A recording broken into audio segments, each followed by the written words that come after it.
waxaan idin mahad celinaynaa soo dhaweynta aan soo dhaweyseen si gaar ah waxaan ugu mahad celinayaa guddiga qabanqaabada dib u heshiisiinta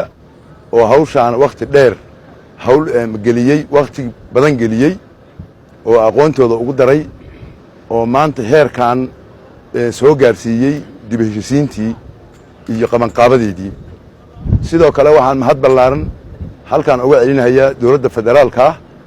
oo horkacayay ra'iisul wasaaraha qaranka mudane xasan cali khayre oo asaguna muddo 50 cisho ah juhdi geliyey galmudug inay wax noqoto oo hagaagto oo dib u dhisanto isagana aad iyo aad baan ugu mahad celinaynaa iyo inta la shaqaysay wasiiradiisaba sidoo kale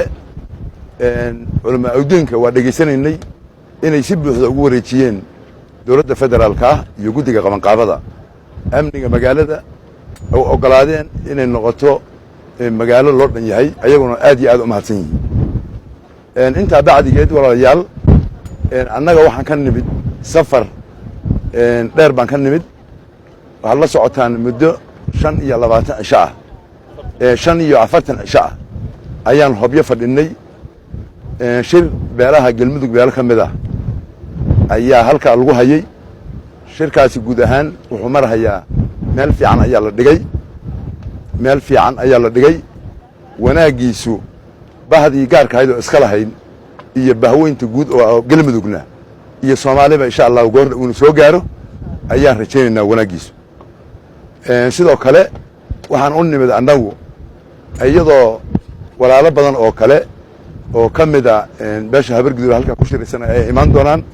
mas'uuliyiintoodii iyo salaadiintoodii ugaasas aan filayna mar dhow inay yimaadaan annaguna aan ka soo hormarnay kuwa kalena naga soo horeeyeen dhammaantii waxaan u soconnaa gogasha dib u heshiisiinta galmudug oo beelaha lagu heshiisiinayo dabadeedna la rabo in lagu yagleelo maamulkii galmudug haddii alla yidhaahdo intaasaan u nimid sida aan ugu soo dhaweyseen baan raalli ka nahay